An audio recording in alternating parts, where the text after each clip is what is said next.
വിജയുടെ നമസ്കാരം. ഇന്ന് മുതൽ നമസ്കാരം. നമ്മുടെ രാജ്യത്തെ നിയമങ്ങൾ, ക്രിമിനൽ നിയമങ്ങൾ മാറുകയാണ്. ക്രിമിനൽ നിയമങ്ങൾ IPC, CRPC, പിന്നെ ഇന്ത്യൻ തെളിവ് നിയമം, ഇത് മൂന്നും മാറി ഇന്ത്യയുടെ തനതായിട്ടുള്ള നിയമങ്ങൾ വരികയാണ്. നമ്മുടെ ഭാരതീയ ന്യായ സംഹിത വരികയാണ്. ഭാരതീയ ന്യായ സംഹിതയ്ക്ക് പുറമെ നാഗരിക് സുരക്ഷാ സംഹിതയും ഭാരതീയ സാക്ഷ്യ അധിനിയവും, ഇങ്ങനെ മൂന്ന് ഐറ്റംസ് ആണ് വരുന്നത്. അപ്പോ എന്തൊക്കെയാണ് രാജ്യത്ത് ഇത് കൊണ്ടുവരാൻ പോകുന്ന മാറ്റങ്ങൾ? ഒന്നാമത്തെ കാര്യം. രണ്ടാമത്തെ കാര്യം, നമ്മുടെ ഡൽഹി ബാർ കൗൺസിൽ ഒരു കത്ത് കൊടുത്തിട്ടുണ്ട്, ഇത് പെട്ടെന്നൊന്നും നടപ്പാക്കില്ലെന്ന് പറഞ്ഞു. അതിന്റെ സാഹചര്യവും കൂടെ ഒന്ന് പറയാം. ധനുഷ, ഈ BJP സർക്കാർ, ഒന്നാം മോദി സർക്കാർ 2014 അധികാരത്തിൽ കയറുമ്പോൾ മുതൽ അവർ പറഞ്ഞൊരു കാര്യമുണ്ട്. കാരണം ഈ ബ്രിട്ടീഷുകാർ ഈ രാജ്യം ഉം. വിട്ടു പോയിട്ട് ഇന്നും ബ്രിട്ടീഷുകാരുടെ തിരുശേഷിപ്പുകൾ അവശേഷിക്കുന്ന ഏക രാജ്യം ഒരുപക്ഷെ ഇന്ത്യ ആയിരിക്കും. നമ്മുടെ ഉം. രാജ്പത്ത് മാറ്റിയത്, കർത്തവ്യപഥം എന്ന പേര് മാറ്റുന്നതൊക്കെ അങ്ങനെയാണ്. രാജ്പത്ത് ജോർജ് രാജാവിന്റെ വീതി ഒരുക്കാൻ വേണ്ടി അദ്ദേഹത്തിന്റെ സ്മരണക്കിട്ട പേരാണ്. അതൊക്കെ മാറി ഇപ്പം ഉം. കർത്തവ്യപഥമായി. അങ്ങനെ എല്ലാം പേരുകൾ മാത്രം പാർലമെന്റ് മാറിയാൽ പോരെ. മാറിയല്ലോ, കാരണം സെൻട്രൽ മാറിയിട്ടുണ്ട്. ഇത് വിസ്റ്റയായി. പേരുകൾ മാത്രം സെൻട്രൽ വിസ്റ്റയായി. അപ്പോ ഈ പേരുകൾ മാത്രം മാറിയിട്ട് കാര്യമില്ല. ഇപ്പോൾ നമ്മുടെ ഈ നിയമം, അതായത് ഇപ്പോൾ നമ്മളുടെ രാജ്യത്ത് നിലവിലുള്ള നിയമം, അതായത് ഇന്നലെ അർദ്ധരാത്രി വരെ ഉണ്ടായിരുന്ന നിയമം എന്ന് പറയുന്നത് 164 വർഷം പഴക്കമുള്ള നിയമമാണ്. അതായത് ബ്രിട്ടീഷുകാരുണ്ടാക്കി വെച്ച നിയമമാണ് നമ്മൾ ഇപ്പോഴും പിന്തുടരുന്നത്. ആ നിയമം മാറി. ആ നിയമം, നമ്മൾ എല്ലാ രാജ്യങ്ങൾക്കും അവരുടേതായ നിയമങ്ങൾ ഉള്ളപ്പോൾ നമ്മൾ ഇപ്പോഴും ബ്രിട്ടീഷുകാരുടെ ആ നിയമങ്ങൾ തന്നെയാണ് പിന്തുടരുന്നത് എന്നുള്ള ഒരു വിരോധാഭാസമാണ്. എന്തുകൊണ്ടാണ് നേരത്തെയുള്ള ഭരണാധികാരികൾ ഇത് മാറ്റാഞ്ഞത് എന്നുള്ളത് ഇപ്പോഴും ഒരു വലിയ സംശയമായി തന്നെ നിലനിൽക്കുന്നു. ഇപ്പോഴേതായാലും നമ്മൾ പുതിയ നിയമം എന്നുള്ളതല്ല, ഈ നിയമത്തിലെ പുതിയ കൂട്ടിച്ചേർക്കലുകളിലേക്കും നമ്മളുടേതായ നിയമത്തിലേക്കും വന്നിരിക്കുന്നു. ഇപ്പൊ പഴയ ഒരു അവിടെയാണ് എന്റെ ഒരു കാലഘട്ടമല്ല. പ്രധാനപ്പെട്ട പ്രശ്നം എന്ന് പറയുന്നത്. നമ്മുടെ പ്രേക്ഷകർക്കും അതേ ഒരു പ്രശ്നം കാണും. അപ്പൊ പഴയ നിയമങ്ങൾ പാടെ പൊളിച്ചടുക്കിയിട്ടില്ല, മറിച്ച് അതിലേക്ക് കൂട്ടിച്ചേർക്കുക മാത്രമാണോ ചെയ്തത്, അല്ലെങ്കിൽ പഴയത് മുഴുവനായിട്ട് എടുത്ത് മാറ്റിയിട്ട് പുതിയ ഒരു ഭാരതീയ ന്യായ സംഹിത കൊണ്ട് വയ്ക്കുകയാണോ ചെയ്യുന്നത്? അല്ല, പഴയ നിയമങ്ങളിലെ ഒരുപാട് കൂട്ടിച്ചേർക്കലുകൾ അനിവാര്യമാണ്. കാരണം ഈ നിയമസംഹിതകളും കാര്യങ്ങളും എഴുതുമ്പോഴൊക്കെ ഈ സൈബർ കുറ്റകൃത്യങ്ങൾ ഇത്തരത്തിലല്ലായിരുന്നു, പല കാര്യങ്ങളും ഇത്തരത്തിലല്ലായിരുന്നു, അങ്ങനെയൊക്കെ ഉള്ള അനവധി കാര്യങ്ങളുണ്ട്. അത് മാത്രവുമല്ല, നമുക്ക് ഒരുപാട് ലൂപ്പ് ഹോൾസ് ഒരുപാട് കാര്യങ്ങൾക്കുണ്ടായിരുന്നു. കാരണം അന്ന് നമ്മളുടെ എനിക്ക് തോന്നുന്നു ഒരുപക്ഷെ 164 വർഷം പഴക്കമുള്ള നിയമം എന്ന് പറയുമ്പോൾ അന്ന് ഈ വിഘടനവാദം, ഭീകരവാദം, ഇല്ലെങ്കിൽ വിധ്വംസക പ്രവർത്തനങ്ങൾ അന്നൊന്നും ഇല്ലായിരുന്നെങ്കിൽ ഇന്ന് നിയമങ്ങൾ നിലവിലുണ്ട് എന്ന് മാത്രമല്ല, ആ നിയമങ്ങൾ കൂടി കൂട്ടിച്ചേർന്നുകൊണ്ടാണ് എപ്പോഴും ഈ നിയമം എന്ന് പറയുന്നത്, ഞാനൊരു അഡ്വക്കേറ്റ് അല്ല, എനിക്ക് അതിനെക്കുറിച്ച് അഗാധമായ പാണ്ഡിത്യമില്ല, എങ്കിൽ തന്നെ എന്റെ അറിവ് ശരിയാണെങ്കിൽ ഈ നിയമം എന്ന് പറയുന്നത് ഒരു പാറ പോലെ ഉറച്ച സാധനമല്ല. അതിനകത്ത് എപ്പോഴും കൂട്ടിച്ചേർക്കലുകളും കാര്യങ്ങളും മറ്റുമൊക്കെ വരും. ഇപ്പൊ ഈ ഉദാഹരണം തന്നെ എടുക്കുക. ഇപ്പൊ പുതിയതായിട്ട് വന്ന ഭാരതീയ ന്യായ സംഹിതയിൽ പറയുന്നത്, ഈ പ്രായപൂർത്തിയാകാത്ത പെൺകുട്ടികളെ പീഡനത്തിനിരയാക്കി അവർ കൊല്ലപ്പെടുകയാണെങ്കിൽ, ആ കുട്ടി കൊല്ലപ്പെടുകയാണ്, വധശിക്ഷ ഉൾപ്പെടെയുള്ള കാര്യങ്ങളാണ് പറയുന്നത്. അതുപോലെ പീഡിപ്പിച്ചാൽ തന്നെ ഗുരുതരമായ ശിക്ഷയാണ് ഇതിൽ പറയുന്നത്. മുൻപതില്ലായിരുന്നു. അപ്പോൾ ശിക്ഷ ഉണ്ടായിരുന്നു മുൻപ്, പക്ഷെ അതിൽ നിന്ന് വ്യത്യസ്തമായി കുറച്ചുകൂടെ കൂടുതൽ ശിക്ഷ. അതുപോലെ തന്നെ ഡിജിറ്റൽ ആയിട്ടുള്ള ഉപകരണങ്ങൾ, ഈ സൈബർ കുറ്റകൃത്യം ഇപ്പം ഈ ഒരു കാലഘട്ടത്തിൽ വളരെ കൂടുതലാണ്. അപ്പൊ അങ്ങനെയുള്ള ഉപകരണങ്ങൾ പിടിച്ചെടുക്കാനുള്ള ഒരു അനുമതി, ഇല്ലെങ്കിൽ അത്തരം ഉപകരണങ്ങൾ ഉപയോഗിച്ചിട്ടുള്ള ക്രൈമിന് ഉള്ള ശിക്ഷകള്, അങ്ങനെയുള്ള വലിയ വലിയ ശിക്ഷകൾ ആണ് ഇപ്പോൾ മുൻപോട്ട് പോകുന്നത്. അതുപോലെ തന്നെ ഈ അവിടെയാണ് ബിജുവേട്ടാ സാമുദായിക എന്റെ സ്പർദ്ധ. രണ്ടാമത്തെ സംശയം. അതായത് പല കേരളത്തിലുള്ള മാധ്യമപ്രവർത്തകരും ഉന്നയിക്കുന്ന വിഷയം എന്ന് പറയുന്നത്, ഡിജിറ്റൽ ഉപകരണങ്ങൾ പിടിച്ചെടുക്കാനുള്ള അത്തരത്തിലുള്ള ഒരു നീക്കം ഭാരതീയ ന്യായ സംഹിതയിലും ഈ ക്രിമിനൽ നിയമങ്ങളിലും ഉൾപ്പെടുത്തിയിരിക്കുന്നത് നമ്മുടെ രാജ്യത്ത് സ്വതന്ത്രമായിട്ടുള്ള മാധ്യമപ്രവർത്തകത്തിന് തടയിടും എന്നാണ് പറഞ്ഞിരിക്കുന്നത്. അത് ഞാൻ പറയാൻ വേറൊരു കാര്യം കൂടിയുണ്ട്. കാരണം നമ്മുടെ ഈ നിയമങ്ങൾ വരുമ്പോൾ നമ്മുടെ രാജ്യത്ത് മുഴുവനായിട്ടാണ് ഇത് നടപ്പിലാവുന്നത്. സ്വാഭാവികമായിട്ടും കേരളത്തിൽ നടപ്പിലാകും. വിജയേട്ടൻ തന്നെ പറഞ്ഞതുപോലെ രാജ്യത്ത് ഏത് നിയമം വന്നാലും ആദ്യം എതിർക്കുകയും പിന്നെ ആദ്യം നടപ്പിലാക്കുകയും ചെയ്യുന്നത് നമ്മുടെ പിണറായി വിജയൻ സർക്കാരാണ്. സ്വാഭാവികമായിട്ടും പിണറായി വിജയൻ സർക്കാരിനെതിരെ ഇവിടെ പ്രവർത്തിക്കുന്ന ഓൺലൈൻ മാധ്യമങ്ങളുടെ എല്ലാ ഡിജിറ്റൽ ഉപകരണങ്ങൾ പിടിച്ചെടുക്കാനായിട്ട് പിണറായി വിജയൻ സർക്കാർ ഇത് ഉപയോഗിക്കില്ല എന്ന് നമുക്ക് കരുതാൻ സാധിക്കും. എന്റെ ധനുഷ്, എത്രയോ വർഷമായിട്ട് ഇവിടുത്തെ മാധ്യമപ്രവർത്തകരുടെ മൊബൈൽ ഫോൺ അടക്കം പോലീസുകാർ പിടിച്ചോണ്ട് പോകുന്നുണ്ട്, ഡിജിറ്റൽ ഉപകരണങ്ങൾ പിടിച്ചോണ്ട് ഉം. പോകുന്നില്ലേ? ഞാൻ ഉം. ആ സ്ഥാപനത്തിന്റെ ആ പേര് പറയുന്നില്ല. ഒരു 3-4 മാസം മുമ്പ് ഒരു തിരുവനന്തപുരം ആസ്ഥാനമാക്കി മറുനാടൻ പ്രവർത്തിക്കുന്ന ഒരു മലയാളി, വലിയ മറുനാടൻ ലീഡിംഗ് മലയാളി. ഓൺലൈൻ മറുനാടൻ മലയാളികളെ പിടിച്ചോണ്ട് പോയില്ലേ? അവരെ സഹായിച്ച ഒരു ജേർണലിസ്റ്റിന്റെ മൊബൈൽ പിടിച്ചോണ്ട് പോയില്ലേ? അതുപോലെ മറുനാടൻ മലയാളിയുടെ ഡെസ്ക്ടോപ്പ് മാത്രമല്ല, ഹാർഡ് ഡിസ്ക് ഉൾപ്പെടെ പിടിച്ചോണ്ട് പോയിട്ടില്ലേ? അതുപോലെ എത്രയെത്ര പക്ഷെ ചാനലുകൾ അപ്പോഴൊക്കെ നമുക്ക് പിടിച്ചോണ്ട് പോയി. കോടതിയിൽ പോയി വാദിക്കാനുള്ള ഒരു പ്രൊവിഷൻ ഉണ്ടായിരുന്നല്ലോ ചേട്ടാ. പക്ഷെ ഇപ്പൊ ഇത് ഏത് നിയമമായിട്ട് നിയമ വന്നിരിക്കുകയാണ്. അവിടെയാണ് ആശങ്കപ്പെടുത്തിയിരിക്കുന്നത്. അങ്ങനല്ല അങ്ങനല്ല ഏത് നിയമത്തിനും നമുക്ക് കോടതിയിൽ പോകാൻ കഴിയും. ഇപ്പൊ ഞാൻ ഇവിടെ നിൽക്കുന്നു, ഉം. എന്നെ കൊലപാതക കുറ്റത്തിന് അറസ്റ്റ് ചെയ്ത് കഴിഞ്ഞാൽ എനിക്ക് സ്വാഭാവികമായി കോടതിയെ സമീപിക്കാൻ കഴിയും. കാരണം കുറ്റം തെളിയിക്കപ്പെടേണ്ടത് അവിടെയാണല്ലോ. ഇല്ലെങ്കിൽ എന്റെ വാദങ്ങൾ ഉം. കേൾക്കാൻ ഒരിടം കോടതിയാണല്ലോ. അപ്പൊ സ്വാഭാവികമായി ഇത് പിടിച്ചെടുത്തു കഴിഞ്ഞാൽ മുൻപുണ്ടായിരുന്ന പോലെ തന്നെ ഇത് പിടിച്ചെടുത്തു കഴിഞ്ഞാൽ സ്വാഭാവികമായി ഇത് കോടതിയിലേക്കാണ് പോകുന്നത്. എനിക്ക് തോന്നുന്നു ഈ മറുനാടന്റെ കേസിൽ തന്നെ ആ മാധ്യമ പ്രവർത്തകന്റെ ഫോൺ ഈ അടുത്ത സമയത്ത് കോടതി ഇടപെട്ടിട്ടാണ് തിരിച്ചു കൊടുത്തത്. കോടതി രൂക്ഷമായ ഭാഷയിലാണ് വിമർശിച്ചത്. സ്വാഭാവികമായി ഇതും അതിൽ വരുന്നു. ഇതിനകത്ത് ഞാൻ ഇവിടെ പറയുന്നത് ധനുഷ് ശ്രദ്ധിച്ചിട്ടുണ്ടെന്ന് അറിയില്ല, ഒരു വർഷം മുമ്പ് നമ്മുടെ ഇന്ത്യയിലെ എല്ലായിടത്തും ഈ ഫോറൻസിക് ലാബുകൾ തുടങ്ങാനായിട്ട് കേന്ദ്ര ആഭ്യന്തരമന്ത്രി അമിത്ഷാ ഒരു സർക്കുലർ ഇറക്കിയിരുന്നു. അതിന്റെ ഭാഗമായിട്ട് കേരളത്തിൽ നിന്നും എനിക്ക് തോന്നുന്നു 2500ഓളം പോലീസുകാര് ഇതിന്റെ ട്രെയിനിങ്ങിന് വേണ്ടി പോയിരുന്നു, ഈ ഫോറൻസിക് ലാബിന്റെ. ഫോറൻസിക് എന്ന് കേൾക്കുമ്പോൾ നമ്മൾ നമ്മളുടെ മനസ്സിലുള്ള ഫോറൻസിക് മറ്റേ ഈ ഡെഡ് ബോഡിയുടെ ഒക്കെയാണ് ഇത്. പക്ഷെ അതല്ല, സൈബർ കുറ്റകൃത്യങ്ങളുടെ ഫോറൻസിക് പഠിക്കുന്നതിന് വേണ്ടി കേരളത്തിൽ നിന്ന് മാത്രം കണ്ട് 2500 പോലീസുകാരാണ് 5000 പേരോ അങ്ങോട്ട് പോയി. എനിക്ക് തോന്നുന്നു ഭീകരവാദം പിടിക്കാനാണെന്ന് തോന്നുന്നു. യെസ് യെസ് യെസ്, ഭീകരവാദം അങ്ങനെയുള്ള, അതുപോലെ തന്നെ ഈ സൈബർ തട്ടിപ്പ്, വലിയ രീതിയിലുള്ള പണത്തട്ടിപ്പ് ഇപ്പൊ ഈ സൈബർ ഇതുവഴി നടക്കുന്നുണ്ട്. അതുപോലെ തന്നെ ഈ അശ്ലീലപരമായുള്ള അധിക്ഷേപങ്ങൾ ഒരുപാട് ഈ സൈബർ ഇടങ്ങളിൽ നടക്കുന്നുണ്ട്. അപ്പൊ അതിനു വേണ്ടിയിട്ടാണ് ഈ സൈബർ ലാബുകൾ കേരളത്തിലല്ല ഇന്ത്യയിലുടനീളം. എനിക്കൊന്ന് കേരളത്തിൽ തിരുവനന്തപുരത്ത് സ്ഥാപിച്ചിട്ടുള്ളത് ഒരു സംശയമുണ്ട്. വ്യക്തമായിട്ട് എനിക്ക് അറിയില്ല. കേരളത്തിൽ നിന്ന് അന്ന് ഞാനിപ്പോൾ ഓർക്കുന്നു, ആ വാർത്ത ചെയ്യുന്ന സമയത്ത് 2500ഓളം പോലീസുകാർ ട്രെയിനിങ് കഴിഞ്ഞിരുന്നു, അതിന്റെ ഈ സൈബർ ലാബിന്റെ ട്രെയിനിങ് കഴിഞ്ഞിരുന്നു. അപ്പൊ അങ്ങനെയുള്ള ഇപ്പോഴും ഉണ്ട് ആ നിയമം. ഞാൻ ചോദിച്ചിട്ട്, കഴിഞ്ഞ ഒരു വർഷത്തിനിടയ്ക്ക് എത്ര മാധ്യമ പ്രവർത്തകരുടെ മൊബൈൽ ഫോണുകളാണ് പിടിച്ചോണ്ട് പോയത്? ഇല്ലേ? എത്ര മാധ്യമ പ്രവർത്തകരെയാ വേട്ടയാടിയത്? അന്നേരം ഒന്നും ഈ മാധ്യമ പ്രവർത്തകർക്ക് ഒരു വേദനയും വിഷമവും ഇല്ലായിരുന്നു. കേരളത്തിൽ അടക്കം എത്രയോ പേര് ഇല്ലേ? ഇതെല്ലാം അന്നും ഉണ്ടായിരുന്നു. ഇപ്പോഴീ നിയമം വരുന്നുണ്ട്, എന്താണ് പുതുമയെന്ന് എനിക്ക് മനസ്സിലാകുന്നില്ല. ഇതിനകത്ത് സെഷൻസ് അങ്ങോട്ടും ഇങ്ങോട്ടും മാറ്റിയിട്ടുണ്ട്, അത് സംബന്ധിച്ചുണ്ട്. പിന്നെ ശിക്ഷയുടെ വ്യത്യാസം വന്നിട്ടുണ്ട് എന്നുള്ളത് ഞാൻ നേരത്തെ പറഞ്ഞതുപോലെ, പ്രായപൂർത്തിയാകാത്ത പെൺകുട്ടികളെ ഒക്കെ പീഡിപ്പിക്കുകയാണെങ്കിൽ പോലും വലിയ ശിക്ഷയാണ്. വധശിക്ഷ വരാൻ നൽകാവുന്ന ഒരു കുറ്റമായിട്ട് അത് വളർന്നിരിക്കുന്നു. മുമ്പ് അതില്ലായിരുന്നു. അങ്ങനെയുള്ള കുറെ കാര്യങ്ങൾ വന്നിട്ടുണ്ട്. ഈ ഡിജിറ്റൽ ഉപകരണങ്ങൾ ഇന്നും ഇന്നലെ അല്ല, ഇത് എത്രയോ നാളുകൊണ്ട് പിടിച്ചോണ്ട് പോകുന്നതാണ്. ഡിജിറ്റലി ഞാൻ ചോദിച്ചോട്ടെ, ഒന്നും വേണ്ട, സാധാരണഗതിയിൽ നമ്മള് ഒരു പോലീസിന്റെ ഒരു സാധാരണ കേസ് ഉണ്ടായി, നമ്മളെ പിടിച്ചു കഴിഞ്ഞാൽ പോലീസുകാരൻ ആദ്യം ചോദിക്കുന്നത് നമ്മുടെ മൊബൈലാണ് പിടിച്ചു വെക്കുന്നത്. ഏതെങ്കിലും പോലീസ് ഇപ്പോഴും നമ്മുടെ നാട്ടിലെ പോലീസ് അതൊക്കെ ഈ ഭാരതീയ ന്യായ സംഹിത വരുന്നതിന് മുൻപ് ഇന്നലെ വരെ നടന്ന കാര്യമാണ് ഞാൻ ഈ പറയുന്നത്. ഇത് വന്നതുകൊണ്ട് പ്രത്യേകിച്ച് ഇതിൽ മാറ്റമൊന്നും വരാൻ പോകുന്നില്ല. അത് പിടിച്ചെടുക്കാനുള്ള ഒരു വകുപ്പുണ്ട്. പക്ഷെ അത് നമുക്ക് കോടതിയിൽ അവർക്കത് പ്രൂവ് ചെയ്യിക്കാൻ കഴിയണം, ഈ ഒരു സാധനം വെച്ചിട്ടാണ് ഇത് മുമ്പോട്ട് പോകുന്നത്. അതിലൊരു യാഥാർത്ഥ്യ വശം എന്ന് പറഞ്ഞു കഴിഞ്ഞാൽ, ഈ ഡിജിറ്റലൈസ് ഈ സൈബർ ഇടങ്ങളാണ് കൂടുതലും ഈ ഭീകരവാദത്തിന്.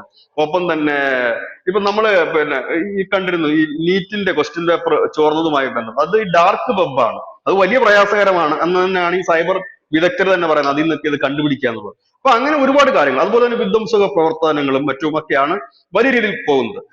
ഈ കേരളത്തിൽ തന്നെ പ്രധാനമായിട്ടും ഉന്നമിക്കുന്നത് എനിക്ക് തോന്നുന്നു ഡിജിറ്റൽ തെളിവുകൾ പിടിച്ചെടുക്കുക എന്ന് പറയുമ്പോൾ മുന്നമിക്കുന്ന എനിക്ക് തോന്നുന്നു ഭീകരവാദവും വിഘടനവാദവും ആണെന്ന് എനിക്ക് തോന്നുന്നു. കാരണം ഇനി സോഷ്യൽ മീഡിയയിൽ ഒരു വിഘടനവാദം നടത്തണം എന്ന ഉദ്ദേശത്തോടു കൂടി ഒരു കമന്റ് ഇട്ടാൽ പോലും അതിഭീകരമായിട്ടുള്ള ശിക്ഷയാണെന്നാണ് മനസ്സിലാക്കുന്നത്.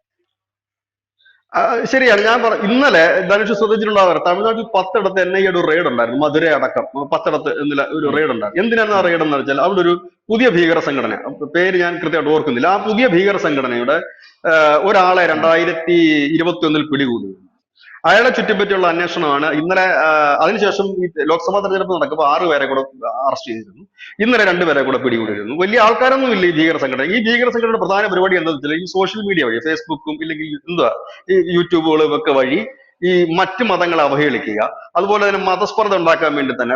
ഇപ്പം ഒരു സ്വന്തം മതത്തിനെ തന്നെ അവഹേളിച്ചുകൊണ്ട് ഇവര് തന്നെ വീഡിയോ ഇറക്കും. അതായത് ഒരു ലഹള ഉണ്ടാക്കാൻ വേണ്ടി മനഃപൂർവ്വം വീഡിയോ ഇറക്കുക. ഇത് ഒരു മതത്തിൽ മാത്രമല്ല, ഇവര് തന്നെയാണ് ഇതെല്ലാം സ്വയം സൃഷ്ടിച്ച് കലാപം ഉണ്ടാക്കാനുള്ള ശ്രമം. ഇത്തരത്തിലുള്ള ശ്രമങ്ങൾ തടയിടേണ്ടത് അനിവാര്യമാണ്. കുറച്ചു നാൾക്ക് മുമ്പ്, കൃത്യമായി പറഞ്ഞൊരു 1.5 വർഷം മുമ്പ്, കണ്ണൂരിൽ നിന്നൊരു യുവതി അടക്കം NIA അറസ്റ്റ് ചെയ്തുകൊണ്ട് പോയി. ISISന്റെ സ്ലീപ്പർ സെല്ലിൽ പ്രവർത്തിച്ചതാണ് ആ യുവതി. അന്ന് പുറത്തു വന്നൊരു വിവരം അനുസരിച്ച് കേരളത്തിൽ ഏതാണ്ട് 3500ഓളം സ്ലീപ്പർ സെല്ലുകൾ ഈ ഭീകരവാദ സംഘടനയുടേതായിട്ടുണ്ട്. ISISന്റെ മാത്രമല്ല പല ഭീകരവാദ സംഘടന. ആ വാട്സപ്പ് ഗ്രൂപ്പുകളാണ് കൂടുതൽ. ആ ഗ്രൂപ്പിന്റെ ഏറ്റവും വലിയ പ്രത്യേകത എന്താണെന്ന് വെച്ചാൽ, 10 പേര് മാത്രം, അല്ലെങ്കിൽ 10 പേര് തൊട്ട് 15 പേര് വരെ അടങ്ങുന്ന ഒരു ഗ്രൂപ്പാണ്. സാധാരണ നമുക്കൊക്കെ അറിയാം, വാട്സപ്പ് ഗ്രൂപ്പ് നമ്മളൊക്കെ യൂസ് ചെയ്യുന്ന ഗ്രൂപ്പ് എന്ന് പറഞ്ഞാൽ 1000 പേര്, 1200 പേരാണ് മാക്സിമം നമ്പേഴ്സ് നമ്മളത് യൂസ് ചെയ്യും. ഇവരുടെ അങ്ങനെയല്ല, വളരെ ഷെയർ ചെയ്യാൻ പറ്റുന്ന വെറും 10 പേരെ വെച്ചിട്ടാണ് ഈ പരിപാടികൾ മുഴുവൻ ചെയ്യുന്നത്. അതുപോലെ തന്നെ ഇങ്ങനെയുള്ള കാര്യങ്ങൾ ഇപ്പോഴെന്തുകൊണ്ടാണ് ഈ വിമാനത്തില് ബോംബ് വെക്കുന്ന ഉള്ള ആ കാര്യങ്ങൾ വരുമ്പോഴത്തേനും പെട്ടെന്ന് കണ്ടുപിടിക്കാൻ പറ്റുന്നത് എന്തുകൊണ്ടാണ്? നമ്മൾ അത്രത്തോളം വളർന്നതുകൊണ്ടാണ്. പിന്നെ ഇതിനെ ഒരു പരിധി വരെ നമുക്ക് ഇതിനെ തടയാൻ കഴിയും. കാരണം ഈ യമൻ പോലെ ഇല്ലെങ്കിൽ ഈ നിയമവാഴ്ച ഇല്ലാത്ത ചില രാജ്യങ്ങളുണ്ട്. അവിടെയൊക്കെ ഉള്ള IP അഡ്രസ് ഉപയോഗിച്ചുകൊണ്ടും അവിടെ നിന്ന് ക്രിയേറ്റ് ചെയ്യുന്ന ഈ മെയിൽ ID കൾ ഉപയോഗിച്ചുകൊണ്ടും ഒക്കെയാണ് പലപ്പോഴും പല രീതിയിലും ഒക്കെ ചെയ്യുന്നത്. ഇനി അതിനെ ഏത് രീതിയിൽ മുമ്പോട്ട് കൊണ്ടുപോകുമെന്ന് അറിയില്ല. പക്ഷെ എന്തായാലും ഈ നിയമം വന്നതിന് അത് ഏറ്റവും വലിയൊരു ഗുണം, നാം ഇതുവരെ ബ്രിട്ടീഷുകാരുടെ നിയമമായിരുന്നു പിന്തുടർന്നുകൊണ്ടിരുന്നത്. ഞാനൊരു ഉദാഹരണം കൂടെ പറഞ്ഞു തരാം. നമ്മുടെ ഇന്ത്യൻ റെയിൽവേക്ക് ഒരു ബഡ്ജറ്റ് ഉണ്ടായിരുന്നു. ഇത് ബ്രിട്ടീഷുകാരുടെ കാലത്ത് തുടങ്ങിയ ബഡ്ജറ്റാണ്, റെയിൽവേ ബഡ്ജറ്റ് എന്ന് പറയുന്ന ബഡ്ജറ്റ്. ഈ മോദി സർക്കാർ വന്നതിന് ശേഷമാണ് ഈ റെയിൽവേ ബഡ്ജറ്റ് എന്ന് പറഞ്ഞൊരു ബഡ്ജറ്റ് ഇല്ല ഇപ്പോൾ. കാരണം അതാ അന്ന് ബ്രിട്ടീഷുകാരൻ അത് ചെയ്ത് എന്താണെന്ന് വെച്ച് കഴിഞ്ഞാൽ, ബ്രിട്ടീഷുകാർക്ക് ഇമ്പോർട്ടന്റ് റെയിൽവേ ആയിരുന്നു. കാരണം അവരുടെ ചരക്കുകൾ അങ്ങോട്ടും ഇങ്ങോട്ടും നീക്കം ചെയ്യാൻ വേണ്ടിട്ട്. അപ്പൊ അതിനവര് അവരുടെ രാജ്ഞിയുടെ അവിടുന്ന് ആ ഒരു ബഡ്ജറ്റാണ് അവര്, ആ സിസ്റ്റമാണ് അവർ ഇപ്പോഴും നമ്മൾ ഈ അടുത്ത കാലം വരെ അത് ഫോളോ അപ്പ് ചെയ്തിരിക്കുന്നത്. അതായത് നമ്മുടേതായിട്ട് ഒന്നുമില്ലായിരുന്നു. ഇപ്പൊ ഏതാണ്ട് ഒക്കെ നമ്മുടേതായിട്ട് വന്നിരിക്കുന്നു. ഏത് രാജ്യത്ത് ചെന്നാലും അവരുടേതായ നിയമങ്ങളുള്ള എന്ന് പറയുന്നത് പോലെ തന്നെ ഈ ഭാരതീയ ന്യായ സംഹിത ഉണ്ട്. പിന്നെ ഇപ്പൊ ഈ മാധ്യമ പ്രവർത്തകർ കരയുന്നതിലൊന്നും യാതൊരു കഥയൊന്നുമില്ല. എല്ലാ മിക്കവാറും ഒക്കെ മാധ്യമപ്രവർത്തകരുടെ മൊബൈൽ ഫോൺ അടക്കം പിടിച്ചോണ്ട് പോയിട്ടുള്ളതാണ്. അന്നേരം ഒന്നും ഈ മാധ്യമപ്രവർത്തകർ കരഞ്ഞില്ലല്ലോ. മറുനാടന്റെ പിടിച്ചോണ്ട് പോയപ്പോ ഏതെങ്കിലും മാധ്യമപ്രവർത്തകർ കരഞ്ഞു പ്രതിഷേധിച്ചു? ഒന്നും ഉണ്ടായിരുന്നില്ല. ഇത് പിടിക്കും. സ്വാഭാവികമായും ഒരു പെറ്റി കേസ് അടയ്ക്കുമ്പോൾ തന്നെ ചിലപ്പോൾ ആ മൊബൈൽ എനിക്ക് തരാൻ പറയും. അത് രണ്ട് രീതിയിലുണ്ട്. ഒന്ന്, നമ്മൾ വേറെ ആരെയും കോൺടാക്ട് ചെയ്യാതിരിക്കാനുള്ള ഇതാണ്. പക്ഷെ അതിന് അങ്ങനെ വകുപ്പുണ്ടോ ഇല്ലെന്നുള്ളത് അഭിഭാഷകരോട് ചോദിച്ചാൽ മാത്രമേ നമുക്ക് അറിയാൻ കഴിയത്തുള്ളൂ അങ്ങനെ ഒരു സംവിധാനം ഉണ്ടോ ഇല്ല എന്നുള്ളത്. അപ്പൊ അതിനകത്തൊന്നുമില്ല. പിന്നെ നിയമങ്ങൾ ഈ പറഞ്ഞതുപോലെ തന്നെ ഈ കൊലപാതകം അടക്കമുള്ള IPC 302 ആയിരുന്നെങ്കിൽ ഇപ്പോൾ അത് 101 മാറിയിരിക്കുന്നു. അതുപോലെ തന്നെ ഈ പിടിച്ചുപറി കേസുമായി ബന്ധപ്പെട്ടാണ് IPC 420 ഉണ്ടായിരുന്നത്, അത് 316. എനിക്കിത് ഏറ്റവും ഇഷ്ടപ്പെട്ട ഒരു സംഭവം എന്ന് പറഞ്ഞാൽ, രാജ്യത്തെ നിയമങ്ങൾ കുറച്ചുകൂടെ ശക്തമായി എന്നുള്ള കാര്യത്തിൽ ആർക്കും തർക്കമൊന്നുമില്ല. കാരണം ഇതിൽ ഏറ്റവും ഇഷ്ടപ്പെട്ട എനിക്ക് ഇതിൽ ഏറ്റവും ഇഷ്ടപ്പെട്ട ഒരു സംഭവം എന്ന് പറയുന്നത്, 90 ദിവസത്തിനകം ഒരു കുറ്റപത്രം സമർപ്പിച്ചിരിക്കണം, 6 മാസത്തിനകം ആ കേസ് അന്വേഷിച്ച് കേസിന്റെ വിധി പുറപ്പെടുവിച്ചിരിക്കണം എന്ന ശക്തമായിട്ടുള്ള ഒരു നിർദ്ദേശം ഈ നിയമത്തിനകത്തുണ്ട് എന്നുള്ളത് ഏറ്റവും നമുക്ക് എല്ലാവർക്കും ആശ്വാസം തരുന്ന ഒരു കാര്യമാണ്. കാരണം നമുക്കറിയാം, ഒരു കേസ് നടത്തിക്കൊണ്ട് പോകണമെങ്കിൽ ഒരു 6, 7, 8, 9 വർഷങ്ങളാണ് ഓരോ ആൾക്കാർ വിധിക്ക് വേണ്ടി കാത്തിരിക്കുന്നത്, കേസ് നടത്തിക്കൊണ്ട് പോകുന്നത്. ഈ 90 ദിവസത്തിനകം കുറ്റപത്രം, 6 മാസത്തിനകം ആ കേസ് അന്വേഷിച്ചിരിക്കണം. പോരാത്തതിന് സ്ത്രീകൾക്കും കുട്ടികൾക്കും എതിരെയുള്ള നിയമത്തിൽ ഒരു ലൂപ്പ് ഹോളും പറ്റില്ല, ഒരു കാര്യങ്ങളും പറ്റില്ല. ആ ലൂപ്പ് ഹോൾ ഒന്നും ഇല്ലാതെ തന്നെ കടുത്ത ശിക്ഷ, വധശിക്ഷയാണ് അവർ പ്രധാനമായിട്ടും അതിനകത്ത് പറയുന്നത്, സ്ത്രീകൾക്കും കുട്ടികൾക്കും എതിരെയുള്ള നിയമത്തിൽ. പിന്നെ ഏറ്റവും കൂടുതൽ ഇവിടെ പല മാധ്യമപ്രവർത്തകർ ഇനി അടുത്തതായിട്ട് വിമർശിക്കുന്ന ആ ഒരു പോയിന്റിലേക്ക് നമുക്ക് വരാം. അതായത് 124 ബ്രാക്കറ്റിൽ 4, അതായിരുന്നു നമ്മുടെ കഴിഞ്ഞ IPC-യിൽ രാജ്യദ്രോഹം എന്ന് പറയുന്നത്. അത് എടുത്തു കളഞ്ഞപ്പോ ഇവിടെയുള്ള ആൾക്കാരൊക്കെ സന്തോഷിച്ചു. കാരണം ഈ രാജ്യദ്രോഹം ഇല്ലല്ലോ എന്ന് പറഞ്ഞ് സന്തോഷിച്ചു ഇവിടെയുള്ള പല വിഘടനവാദികളും മതമൗലികവാദികളും.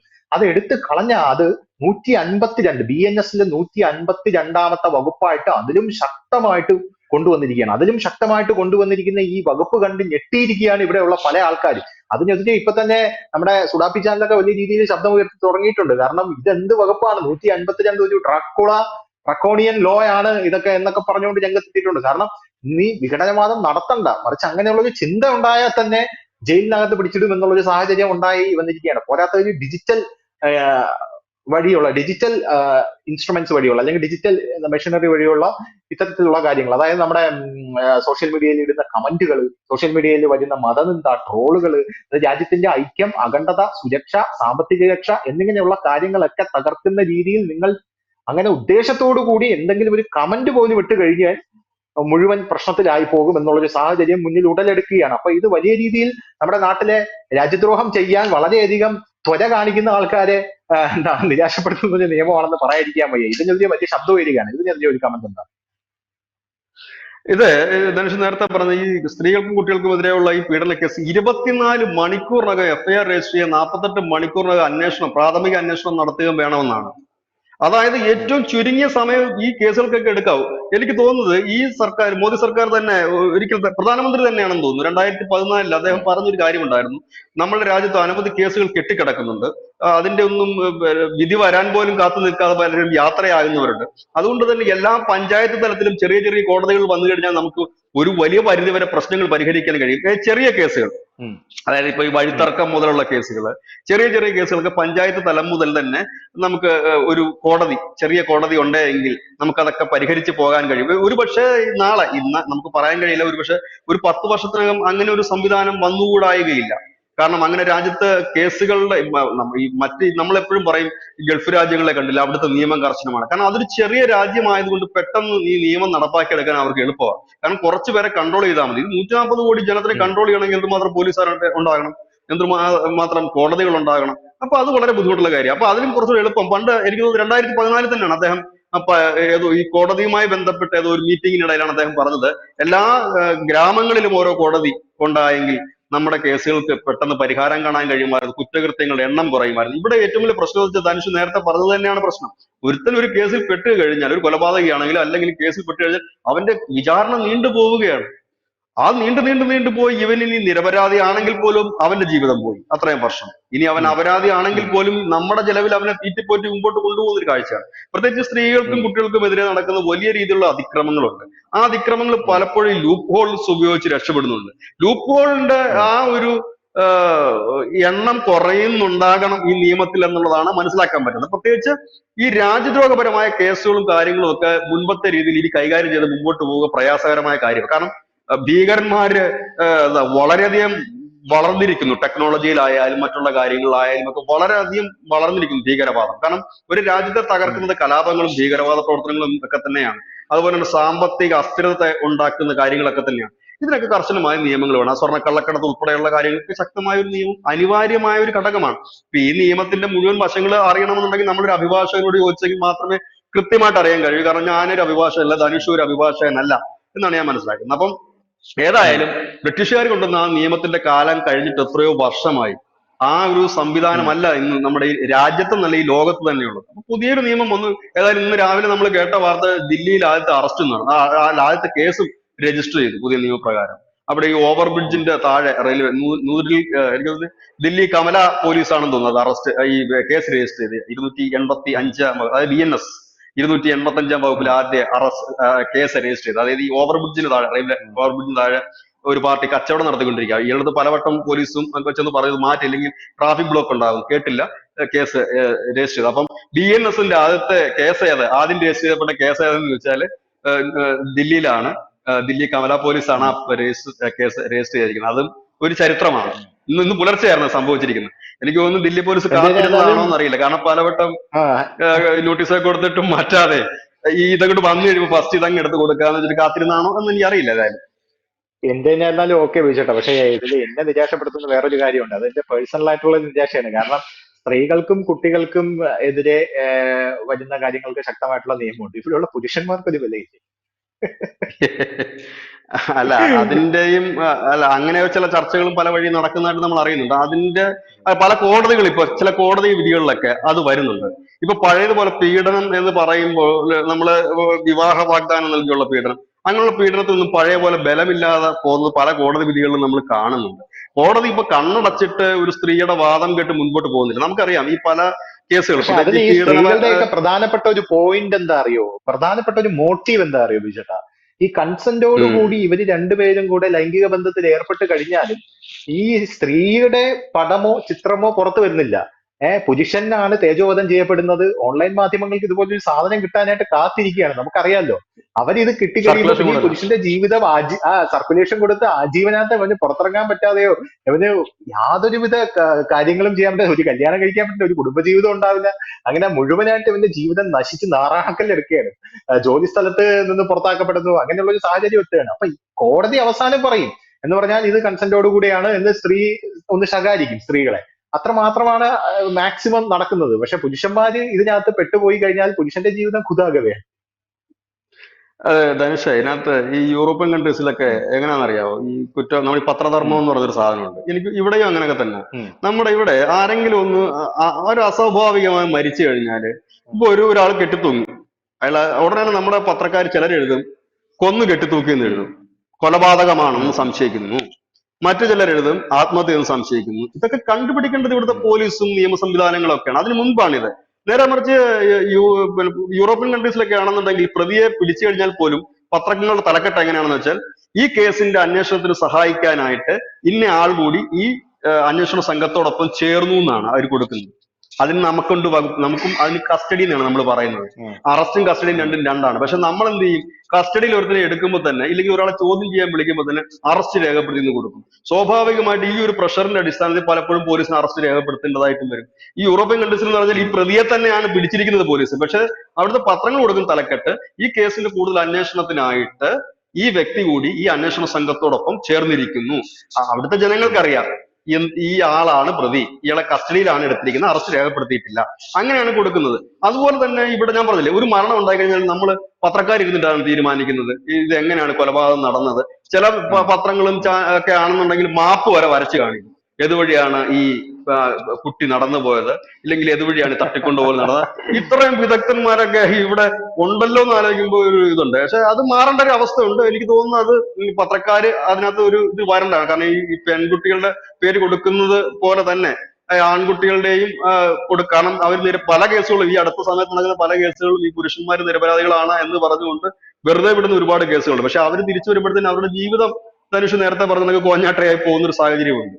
അതിൽ മാധ്യമങ്ങൾ അടക്കം, സർക്കാർ അടക്കം, പോലീസ് ഡിപ്പാർട്ട്മെന്റ് അടക്കം അതിനൊരു നിയമം കൊണ്ടുവരേണ്ടതായിട്ടുണ്ട്. കാരണം അവർ കുറ്റക്കാരാണെങ്കിൽ അവരുടെ ചിത്രം സഹിതം വരണം. കുറ്റക്കാരല്ല എന്ന് തെളിയുന്നത് വരെ, നമ്മുടെ കോടതി പോലും കുറ്റക്കാരല്ല എന്ന് തെളിയുന്നത് വരെ അവരെ പ്രതിയായിട്ടല്ലല്ലോ കണക്ക് കൂട്ടുന്നത്. വിചാരണ നേരിടുമ്പോഴത്തേനും അവർ പ്രതിപട്ടികയിലുണ്ടെങ്കിൽ പോലും അവര് കോടതി പോലും ആ ഒരു കനിവ് കാണിക്കുമ്പോൾ പലപ്പോഴും അത് കാണിക്കുന്നില്ല. കാരണം ഒരാളെ നാണം കെടുത്താനായിട്ട് ഉപയോഗപ്പെടുന്ന ഒരു സാഹചര്യം ഉണ്ടായിട്ടുണ്ട്. ഇപ്പൊ ബിജുചേട്ടന് ഒരു പീഡനാരോപണം ഉന്നയിച്ച് അവര് കേസ് കഴിഞ്ഞാൽ ചേട്ടൻ അല്ല അതുണ്ട്. അതിനകത്ത് എന്ത് വേറെയും ഉണ്ട്, ശരിക്കുള്ളതുണ്ട്. കൊച്ചുകുട്ടികളൊക്കെ പീഡിപ്പിക്കുന്ന കേസുണ്ട്, അതിലെ പ്രതികളുണ്ടാകും.